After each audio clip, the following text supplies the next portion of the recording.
We are up and running. Welcome to the Total Fitness Bodybuilding video chat. I was going to say podcast there for a minute, but this is not a pre-recorded podcast. This is a live video chat.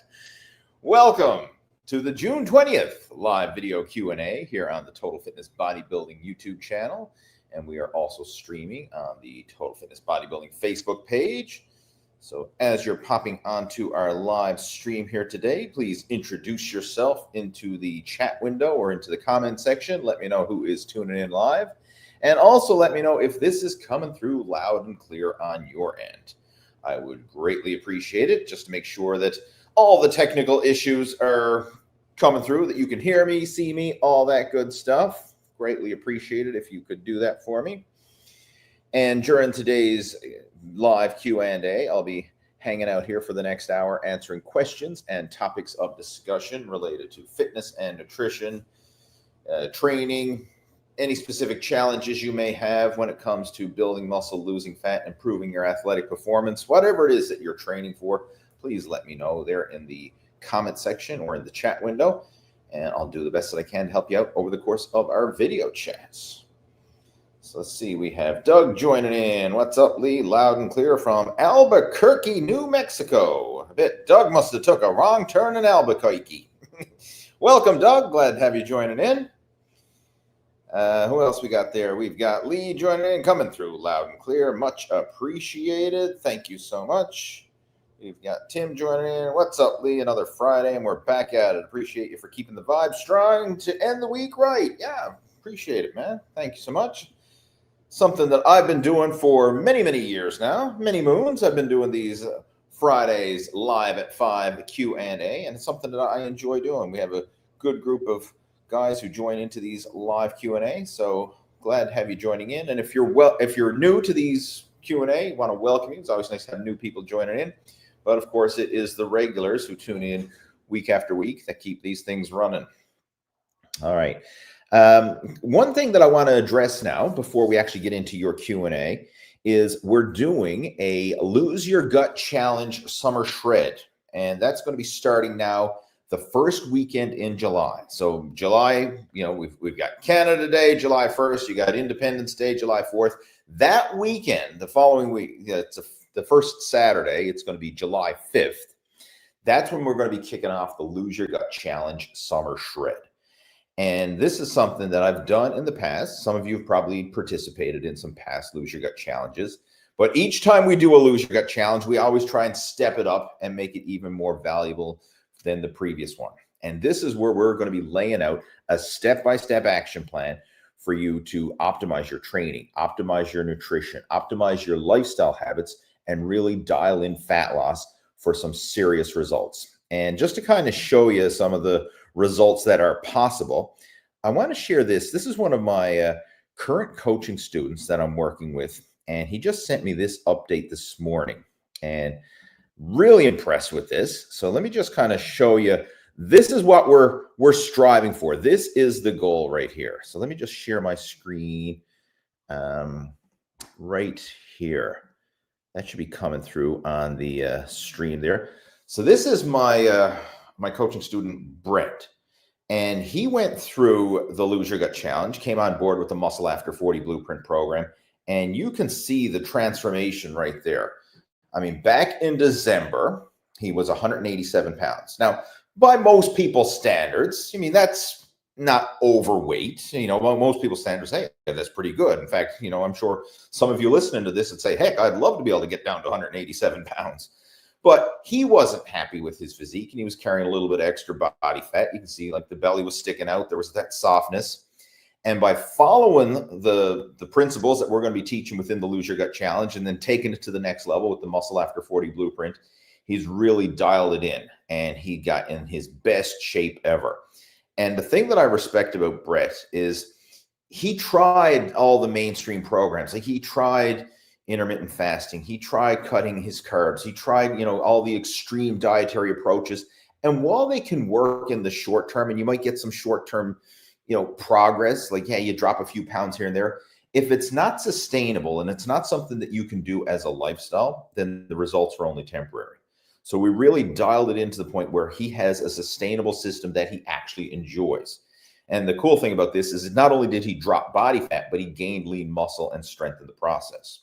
So this was confirmed, like we measured, like he has a smart scale that measures your lean mass and your fat mass. And you can actually see there was gains in terms of lean mass on his frame while simultaneously dropping body fat. So the actual fat loss is greater than the 32 pounds that is shown there on the scale, because there's some lean mass in there as well. But again, that's the goal. That's what we're trying to achieve here. That is the ideal scenario. And that's the whole purpose of this Lose Your Gut Challenge Summer Shred, is to create more before and after success stories like that.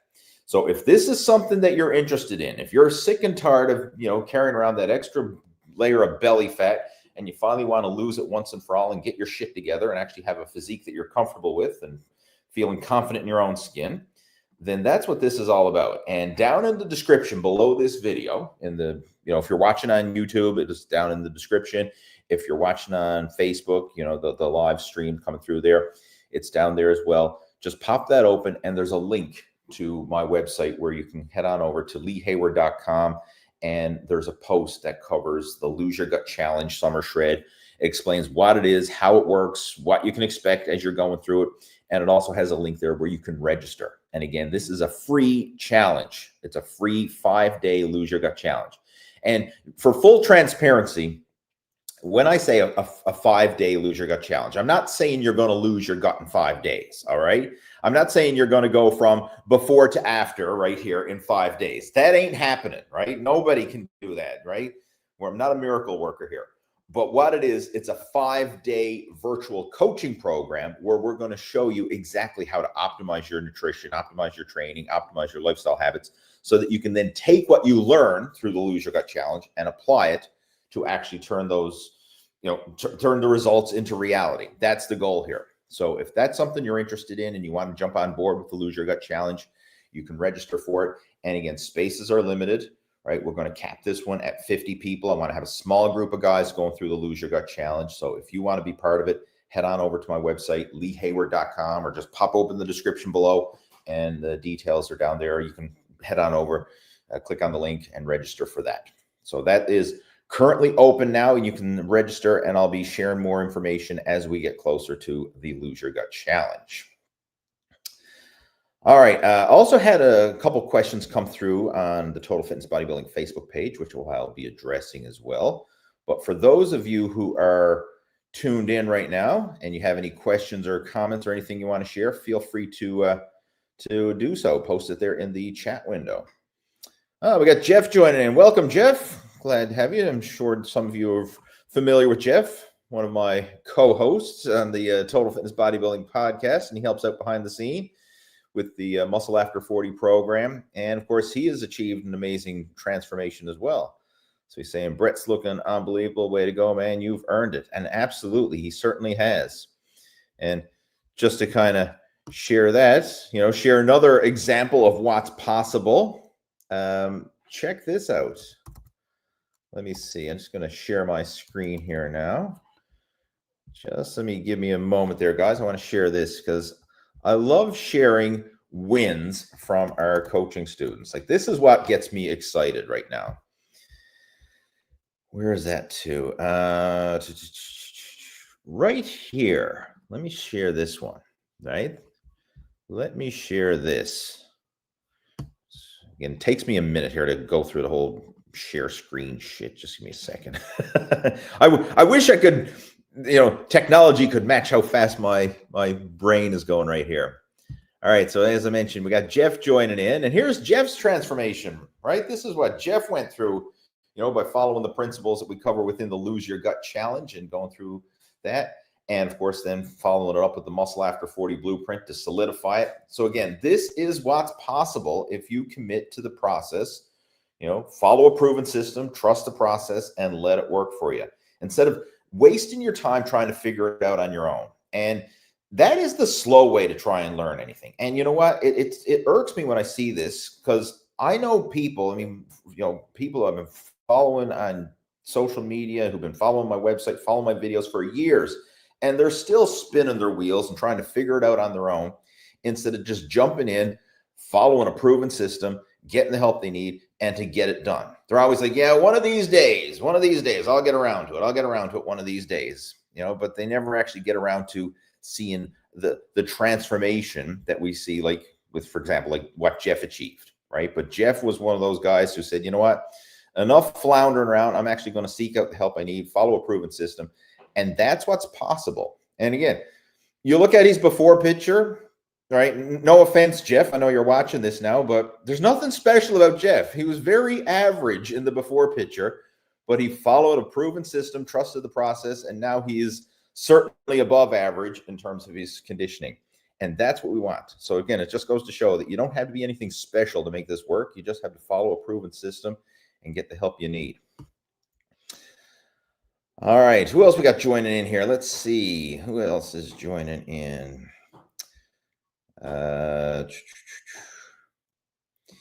Tim is saying there, Lee, what's one underrated thing you think more people should focus on during a cut that barely gets talked about?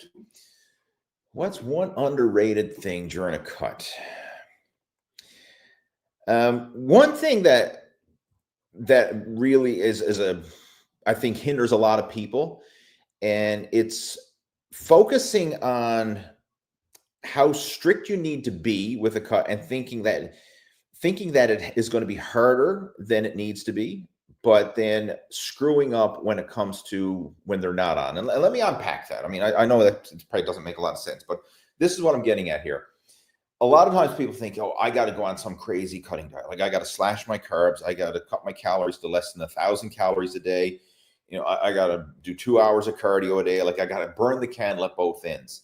And the problem with that is, yeah, you might see some initial results by starving yourself, fasting, cutting carbs, eliminating food groups, whether that's going keto or carnivore or vegan or insert whatever, thinking that you have to go to these extremes. And sure, extremes can work in the short term, but if it's not something you can sustain long term, then the results are only temporary. And it just pisses me off, and it's a piss off to the people who go through this when, let's just say you intermittent fasting and starving yourself and you're cutting your carbs and everything else, and you drop 30 pounds over the next 3 months. And then we see you a year from now and you got 40 pounds back on again. And that's usually what happens, right? Like people will drop weight, but because it's so unsustainable, they end up rebounding and gaining all that weight back, usually a few pounds more. And it's ironic that very often the people who are the heaviest are the ones who have done the most diets, because they lose a bunch of weight and then they regain that much weight and even more. And then they go on the next fad diet and they lose a bunch of weight and then they regain and put it all back on more. I mean, and now we're seeing the thing with the whole appetite suppressing medications, the fat jabs, if you will, the Ozempic and the Mounjaros and the Wegovy's and whatever, these appetite suppressing medications. And the problem with that is, sure, it can kill the appetite, but then people are not nourishing the body on the cellular level, and they're ended up losing a lot of lean mass along with the body fat. So let's just say someone goes on some extreme protocol with that and they end up losing 30 pounds, but a portion of that is lean mass. Then if you try to go back to your regular eating habits afterwards, or you come off those medications, now you have less muscle on your frame and you actually have a slower metabolism. So that makes it that much easier to regain the fat. And now you're fatter with less muscle. So one of the things that I think people really screw up when they're focusing on cutting is, one, is the sustainability side of things, but also not building lean muscle in the process and just focusing on losing weight.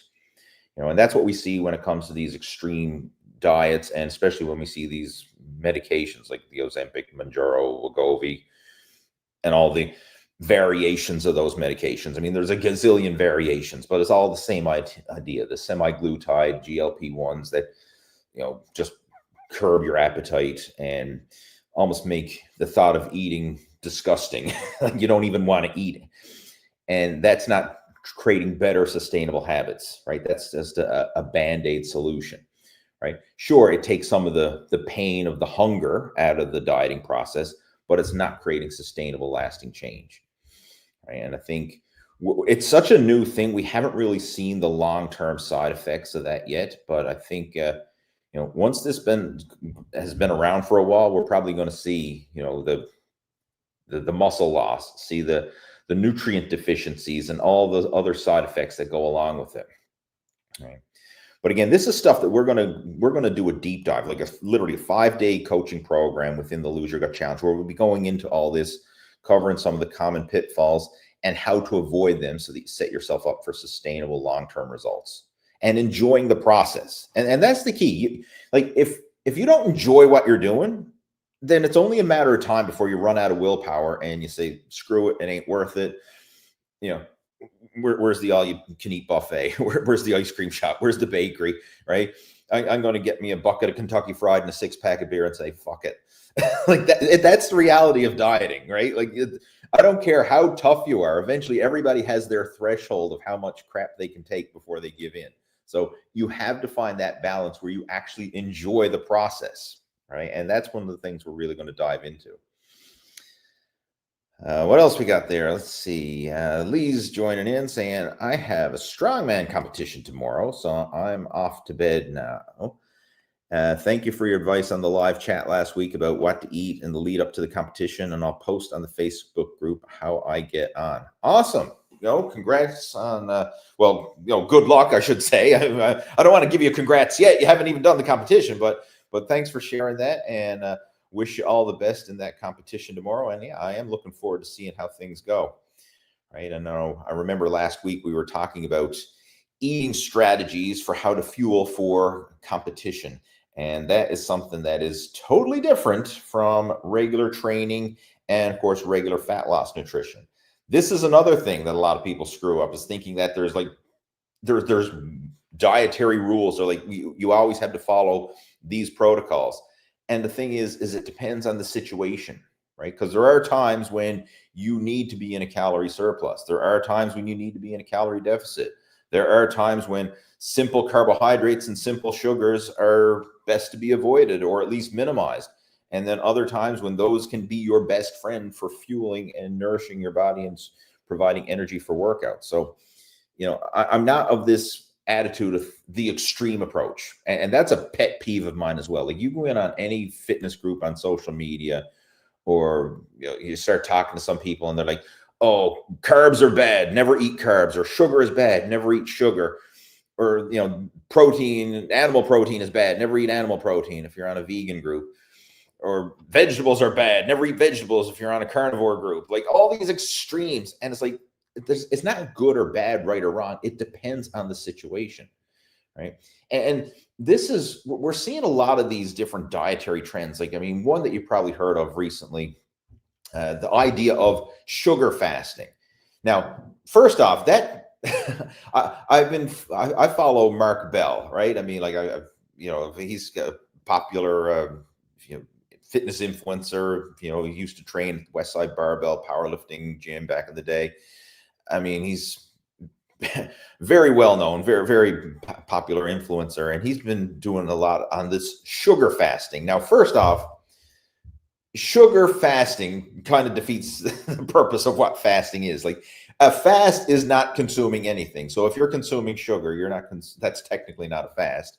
But when you actually unpack that, it's basically the old school low fat, high carb diet, which was popular back in the 80s and early 90s. Like, that was the original diet that a lot of people followed. You just like, hey, keep your fats to a minimum, and that was the whole idea.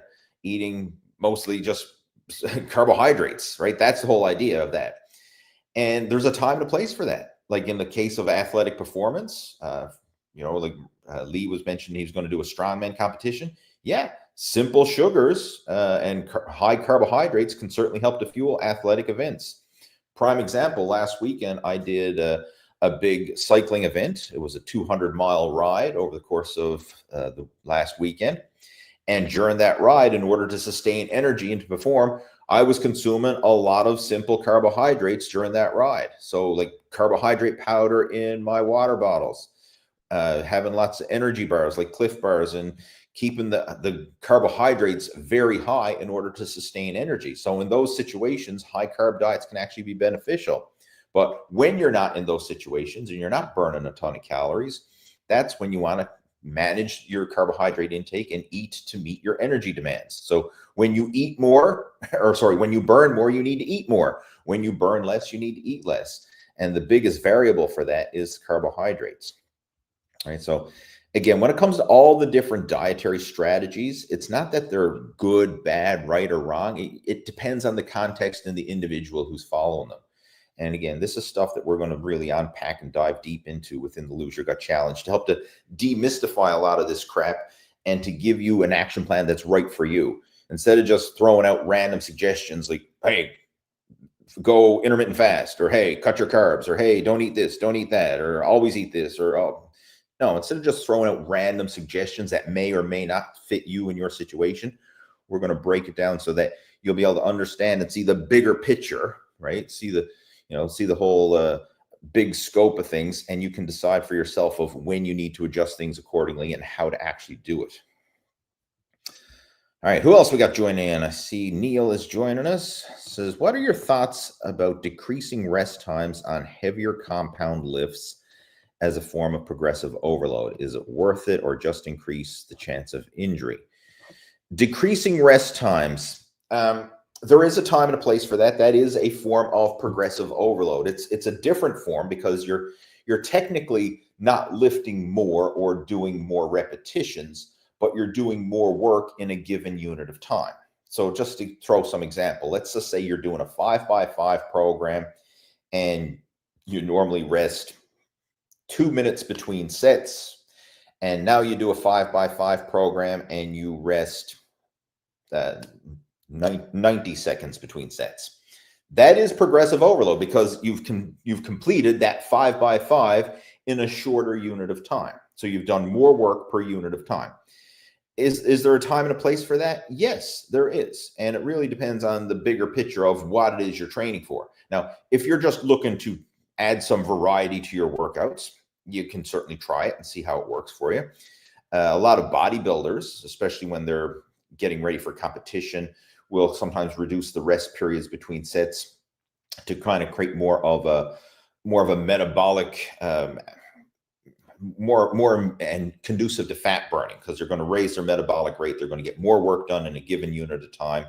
And it almost has somewhat of a cardiovascular benefit to it as well, because you're into the muscular endurance, not just the heavy power training.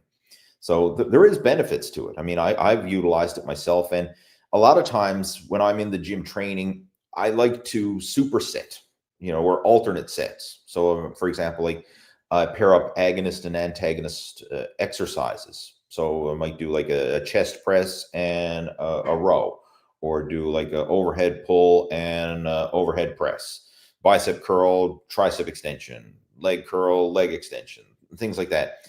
Abdominals and back extensions. Sometimes I'll pair up opposing exercises like that and do them in an alternate set fashion so that I can keep the training pace high. And I find that's more mentally stimulating. Like when I'm in the gym, I like to keep moving. Like I don't like to just sit around and wait, wait around for 2 or 3 minutes between sets. Now, with that being said, there's a time and a place for doing that. If you're trying to do a heavy max effort set, you want to take adequate rest time. But for my general workouts, my general training, I like to keep it pretty fast, probably only a minute between sets. And I usually move in like either a circuit or a superset type fashion to keep that, the pace faster and focus more on muscular endurance and conditioning.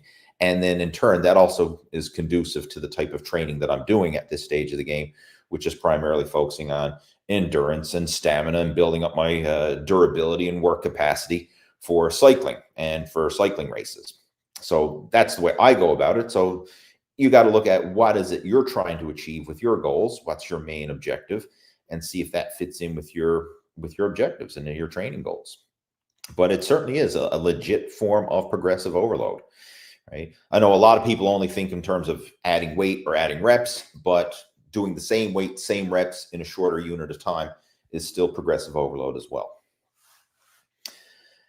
All right, what else we got there? There was a question that came through on the Total Fitness Bodybuilding Facebook page, and I want to address that before I forget. It was sent in by Jose, and he was asking about behind the neck pull downs and behind the neck shoulder presses. So It's basically when you're doing, instead of doing your regular pull downs to the front, you're doing it to the back. And he wanted to know if that was safe or would that increase risk of injury. And it really depends on your individual mobility, right? Like, I'm not a huge fan of it myself. Like, sometimes I will incorporate some lighter exercises or lighter sets with behind the neck just to focus on shoulder mobility and opening up the shoulder complex. So behind the neck pull downs or behind the neck shoulder presses. But I won't push it hard, because when you go behind the neck, like, just try and show this here, your arms are really behind you and it opens up that shoulder joint, which is good from the opening up of the shoulder joint. But if you place a lot of stress in that position, it could risk injury. Whereas when you do it to the front, the shoulder's in a more neutral position, a stronger position, and there's less risk of injury. So if you are going to do any behind the neck work, save it for a lighter, maybe higher repetition mobility type of work versus doing heavy power work in there. Because, the risk of injury to the potential reward is not really in your favor at that stage. But from a mobility point of view, I think it is good. And the shoulders can be a very tight area for a lot of people. So sometimes I will do lighter work, really focusing on some of those more extreme ranges of motion, from increasing flexibility and mobility and just improving joint health, but not really pushing the limits there in terms of power and heavy weight. So I'm just curious, like, for those of you who are tuned in here now, do any of you prefer to do like behind the neck pull downs or behind the neck shoulder presses? One that I often do as a mobility work is the Bradford press, which is literally alternating pressing to the front and to the back of the neck. If you do, just go on the Total Fitness Bodybuilding YouTube channel and search for like Lee Hayward Bradford press. You'll be able to find some video tutorials of me explaining that exercise. But that's a good one for shoulder mobility and opening up the shoulder joint and just improving the range of motion. But again, I'm not going to be pushing heavy weight with that like I would if I was doing just a regular shoulder press machine or just military press to the front. Right. So there is a time and a place for it, but you got to use it respectfully so you don't get injured. Let's see. All right. Jeff is following up there to when I was talking about his before and after picture, saying, hey, there was nothing special about his before picture. I mean, he was very average, if you will, but in the after, he certainly pulled it together, and he said, no offense taken, couldn't have done it without you. Well, I appreciate that. And again, I love sharing Jeff's results. And again, I know I mentioned earlier I shared Brett's results. I love sharing those because that is really what's possible. And that's ultimately the goal that we're trying to achieve here. Let's see. We have, joining in here. How did you discover good enough and good enough consistently after being tired of yo-yo dieting during bodybuilding? What specific revelation did you have? Yeah, that's a good question. I mean, that was something that I came up with. I mean, I did a lot of studying with this on my own too. Like one of the things that I did Precision Nutrition Master Health certification. And I found that was really helpful for understanding the inner game side of fitness and nutrition. And I did that for my own personal development, my own personal journey. But just through years of going through the process and trial and error, I realized through bodybuilding, if you put on the blinders and you really go extreme hardcore, right? Like, eliminate all cheat meals. You're going to eat the boiled chicken and broccoli, do 2 hours of cardio a day, hit the gym 6 days a week, weight training, burn the candle at both ends. Yeah, that can work, especially from a fat loss point of view. But if you're just suffering it out, like everyone's going to have their limit of how much suffering they can take before they have their wits end and say, screw it, F it, it's not worth it anymore. And what I always found as a competitive bodybuilder is I could suffer it out in the short term. And what I mean by that is I'd set a deadline for the competition. So let's say there's a contest coming up in the next 4 months. I say, okay, you know what? I can muster up 4 months of willpower. Like I can suffer it out. I can go the next 4 months without a cheat meal. I can just grin and bear it for 4 months. But as soon as that contest was over, then it's like, okay, the pressure's off, right? The dust is settled, the placings are announced, the pictures are taken, like everything is said and done. Now what? And for me, I always go back to my old eating habits, and I go back to eating the stuff that I was craving and depriving myself of for the last 4 months getting ready for the contest. And then the crazy thing is, it took months of dieting to lose the fat, only a few weeks of letting yourself go to put it all back on. And it was crazy. Like within the matter of like a month after a contest, it looked like I didn't even diet for the contest. Like I was back to square one, just ballooned up, bloated, and just like everything smoothed out. And then I try and justify it by telling everybody, well, I'm bulking up now for next year's competition. So I realized like there had to be somewhere in between these extremes of like the extreme cutting and then the extreme, like, I don't give a shit, I'm eating whatever I want. There had to be this good enough and good enough consistently. And that's where that came from. Another way you can say is I want to be, consistently good versus occasionally great. And that was a game changer, because once I realized, it doesn't have to be extreme. It doesn't have to be perfect 100% of the time. It just has to be better than it was before, right? You just have to dial it up a notch and focus on that slow, steady progress versus the extreme pedal to the metal. And this applies with everything in life. I mean, like I'll give you an example. Think of trying to drive your car, and imagine you only had 2 speeds, either foot flat to the floor on the gas pedal or foot flat to the floor on the brake pedal. And that was it. And imagine trying to drive your car that way. Like you'd never drive, like you'd never even get to the end of your street, because foot flat to the floor on the gas, like you'd crash and burn. Like, how to modulate the gas and the brake accordingly to keep that car moving efficiently through traffic and through winding, twisting roads and the challenges of driving. Like it's not flat out or dead stop. But that's the way most people treat their diet. It's like there is no diet. I'm eating whatever the hell I want. Or when I am on a diet, then it's like, 0 carbs and less than 1,000 calories a day and 1 meal a day, intermittent fasting, some bullshit like that. So how do you manipulate it so that it is good enough, right? It doesn't have to be extreme. It just has to be good enough and good enough consistently. So that's where that whole mindset came from. It's kind of like, instead of operating your diet and lifestyle like a light switch, you're either on or off, right? We want to operate it like a dial. Like we dial it up or we can dial it back, but we never ever turn it off, right? We can adjust it and have that flexibility. So prime example, maybe like, okay, the 4th of July is coming up, and I know a lot of people are going to want to celebrate and, have barbecue and meals with the family and whatever your celebration is for the 4th of July. That's fine. Like you can dial it back, you can make room for that. As soon as that's over, hey, let's dial it back up again, right? Like you can adjust it accordingly. It doesn't have to be this, oh, I got to eat like crap because we got a holiday coming up, or we got a family dinner coming up, or restaurant meals or whatever. Oh, there's no sense of starting a diet yet because I can't be perfect, right? You can always be better than you were before. And this is where the whole good enough and good enough consistently mindset came from. And it was something that once I adopted that, it was a game changer. And I was able to make steady progress and keep the progress going versus the whole on and off again, right? Because the on and off or all or nothing approach, like, sure, you can make progress when you're all in, but how long can you stay all in before you say F it and go all out, right? And then if the all or nothing usually ends up leading to nothing, right? But this good enough and good enough consistently approach usually leads to being good enough over the long term. All right, what else we got there? I got Ivan joining in. Welcome to the chat. Glad to have you here. We have Blaze Circuits. Why were bro splits so popular 15 years ago, but now it seems like very few people recommend them anymore? What's changed in training philosophy or science?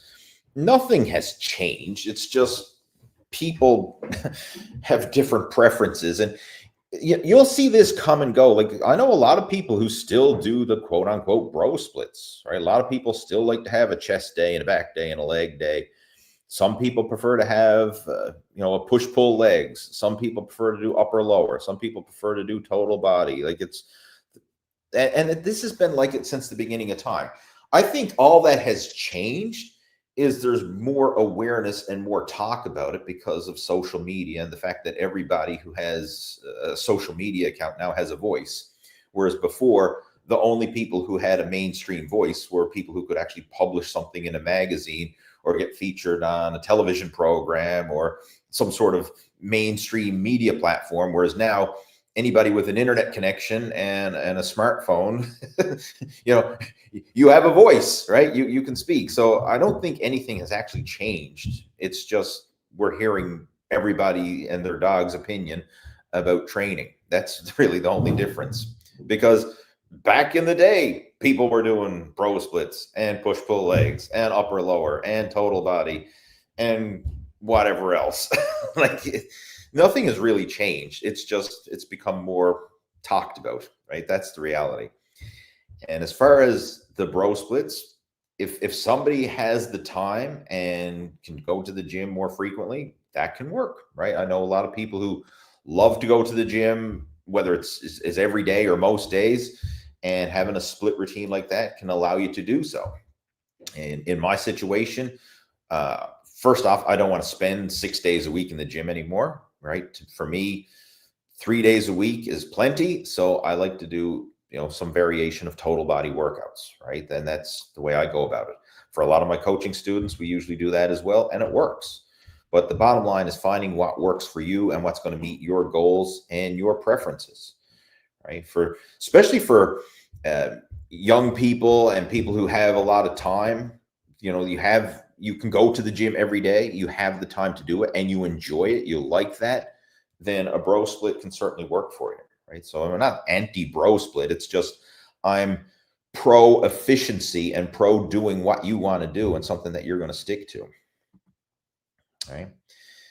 And saying bro splits are still popular, and they are absolutely. A lot of people still use them. Let's see what we got here.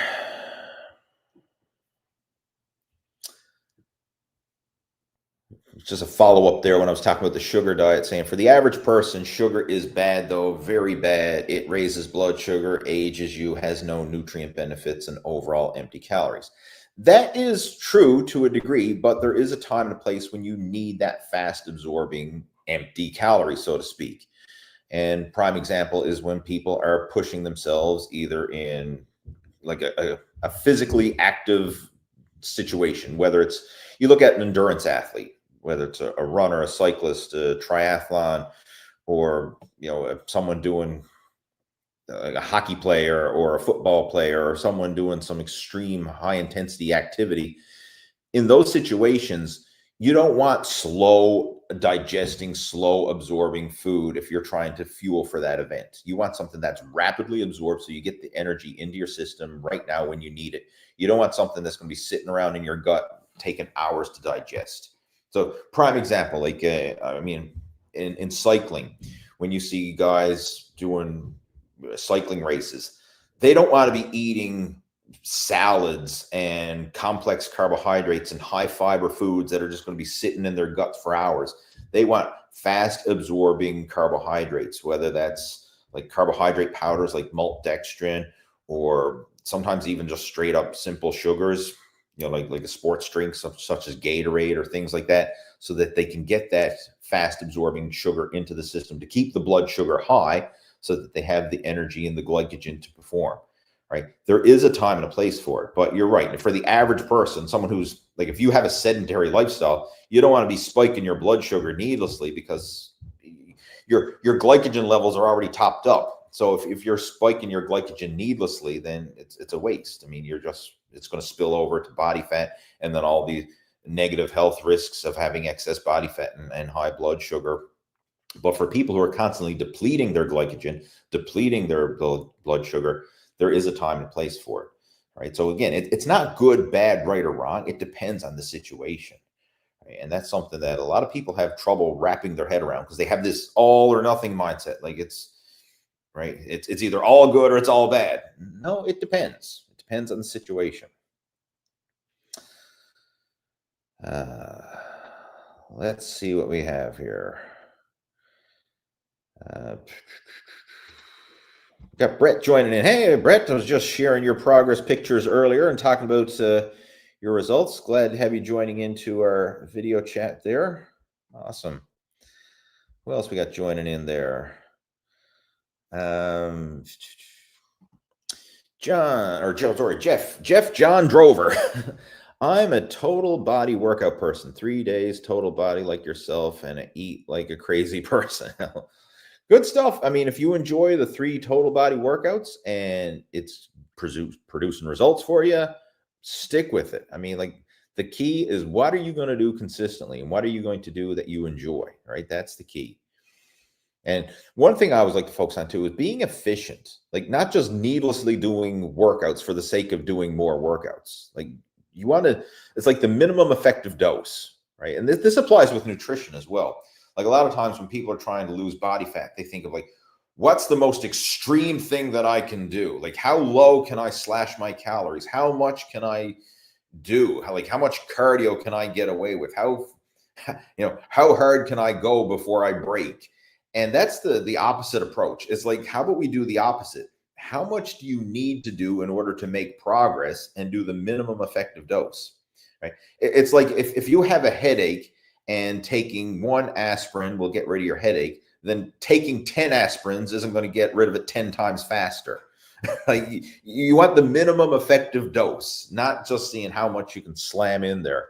And that's the way a lot of people approach fitness and nutrition. It's like, they do nothing for weeks, months, or even years on end. And then when they finally decide, hey, I'm going to start that diet, I'm going to start that workout, then it's like, okay, I got to go to the gym 6 days a week, 3 hours a day, and try and work out like that on 1,000 calories in one meal with 0 carbohydrates and 0 sugar. And like it's totally ass backwards. It's, it's the all or nothing approach. Like, what's the minimum effective dose that we can get away with? And hey, if 3 workouts can produce progress, do 3 workouts, right?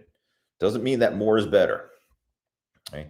And that's been an issue in the bodybuilding world for years. And it's not just from training and nutrition, but everything, like supplements and performance enhancing drugs and everything else. Like, some people say, if some is good, then more is better, right? Not the case. Not the case. The minimum effective dose, that's what we want to look for. Saying, I used to train to failure every workout and I would dread them and often skip. Now I keep reps in reserve in check and look forward to working out again. That's a good point. I'm glad you actually brought that up, because the whole idea of killing yourself in the gym, training to failure, I mean, again, there is a time and a place when you want to test yourself and push it, but that should be sparingly. Like, that's not at every workout type of thing. And I'll use myself as an example. Like, right now, I've mentioned numerous times that I'm big into cycling. Like, I compete in cycling races and do some big group rides and sportives. And I actually have a race coming up now at the end of the month. So I'm training for that. And when I'm training, I'm not pushing it 100%. Like, I'm leaving effort in reserve. Like, most of my cycling workouts, most of my rides and stuff like that are done at sub-maximal intensity, leaving it's not reps in reserve. Well, I guess just not draining the tank, like leaving energy in reserve, because I don't want to drain the tank dry, because it's too hard to recover from afterwards. Whereas if you leave some in reserve, it's easy to recover and it's easy to be more consistent. You're not going to overtrain and stress your central nervous system. But when it comes race day, and you're going to push yourself, that's when I will empty the tank, right? When I do compete in a race. But for the training leading up to it, I mean, I might do some interval training and stuff like that, but it's not full on draining the tank. Like, the only time I will really go to absolute exhaustion is in a race setting, when it counts, when you need it. That's when you want to do it. And you see this in powerlifting too. Like, for a lot of experienced powerlifters, they're not in the gym maxing out week after week after week. Like, they're still training heavy relatively, but they're leaving reps in reserve, and they're keeping things, under red line, right? They're not going 100%. They're probably going 80, 90% at most. But most of the time it's sub-maximal, working on the technique, working on the explosiveness, really honing in the skill of strength, not necessarily always testing the strength. The only time they want to test the strength and push themselves is on the platform when it actually counts. Because from like a competitive athlete or competitive powerlifter, who cares what you did in the gym? It's what you do on the platform that counts. Right? I mean, other than ego and bragging rights, it doesn't count if you do it in the gym, but it counts if you do it on the platform. So that's when a lot of, top level athletes will actually test themselves or push themselves, is when it counts in a competition setting. But when they're in the gym, they're building the skill, like they're laying the foundation, right? They're not necessarily going in there and testing themselves and pushing to failure every single workout. What else we got there? We got Billy joining in. Welcome, Billy. Glad to have you joining in. Still remember the Savage Beast days. Yeah. AJ's joining in here. Let's see. Hey, Lee, what's your opinion on training muscles once a week instead of twice? I hear both sides. Does it matter? Thanks as always. We kind of discussed this earlier with the different training splits, like whether it's a bro split, total body, push-pull legs, or any other combination in between. It depends on what you can fit into your schedule, what works the best.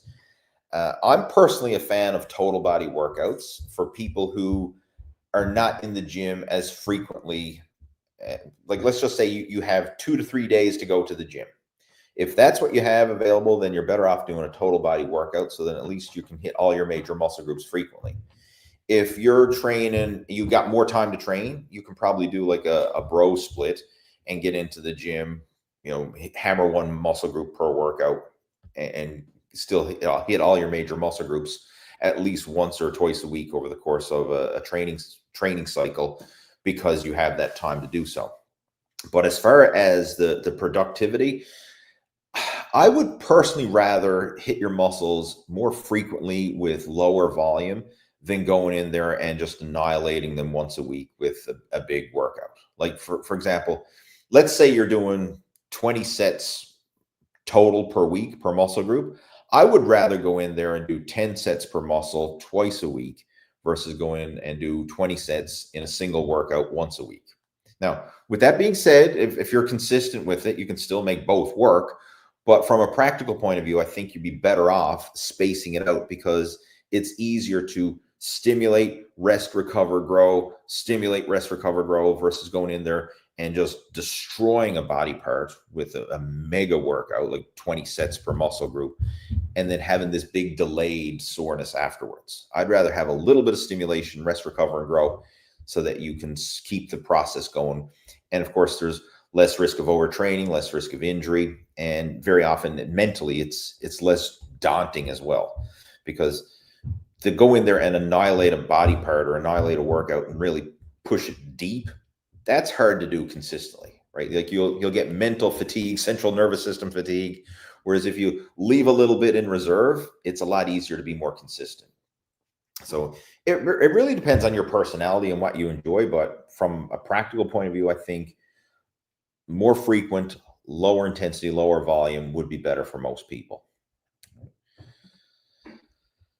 I see what's got there. Ridge says, what are your thoughts on chalk and weightlifting belts? Both have a place, absolutely. They're critical tools as you become more advanced with your workouts.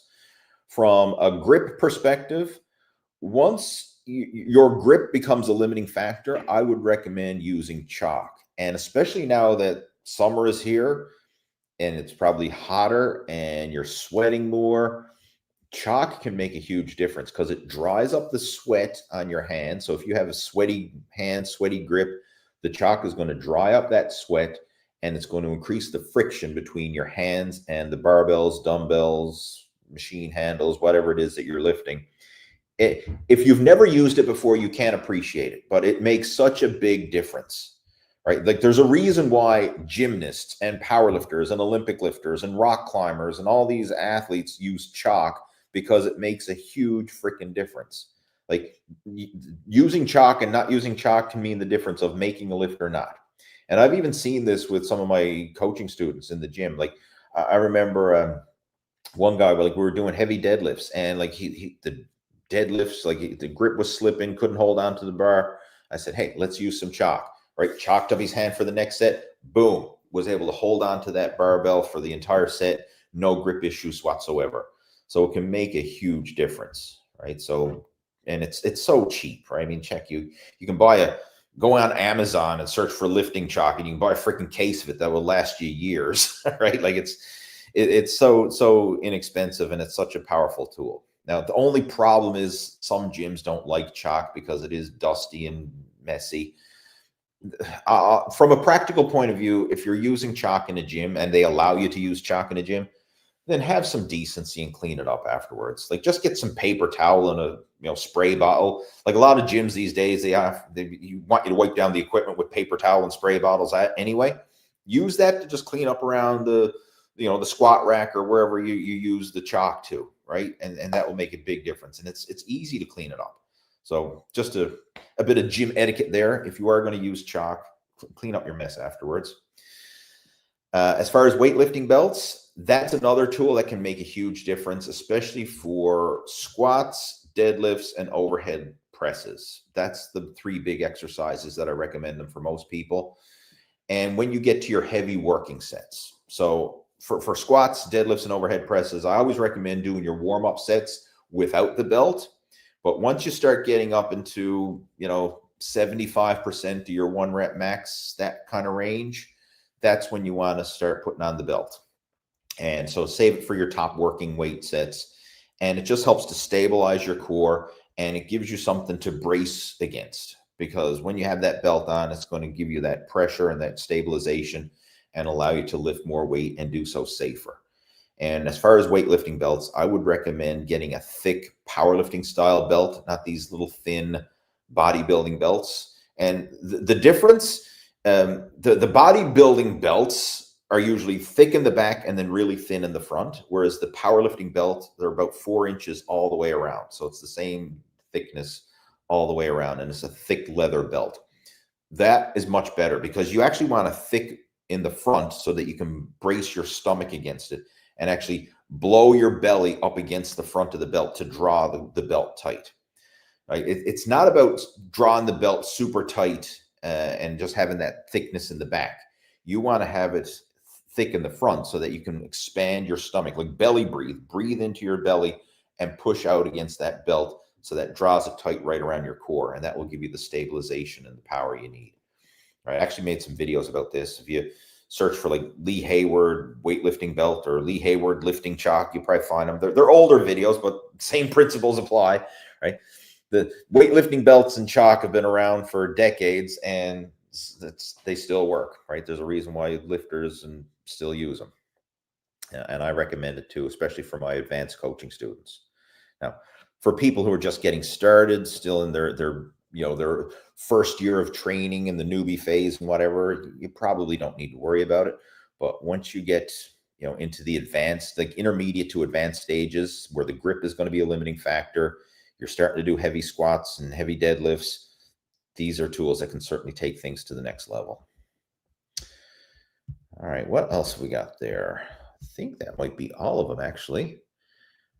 I'm not sure. And if that is all the questions that came through, that's totally cool with me, because we're almost up at the top of the hour here now. So I'm going to get ready soon to clue up our video chat for today. But before I do, again, I want to give a reminder to those of you who just popped on. We are doing a Lose Your Gut Challenge Summer Shred in the first weekend in July. So starting first weekend in July is when we're going to be kicking off the Lose Your Gut Challenge Summer Shred. And down in the description below this video, so if you're watching over on YouTube, just pop open the video description. If you're watching over on Facebook, you can, again, right below the video, you can pop open the description there as well. There's a link where you can head on over to my website at leehayward.com and register for the 5-day Lose Your Gut Challenge Summer Shred.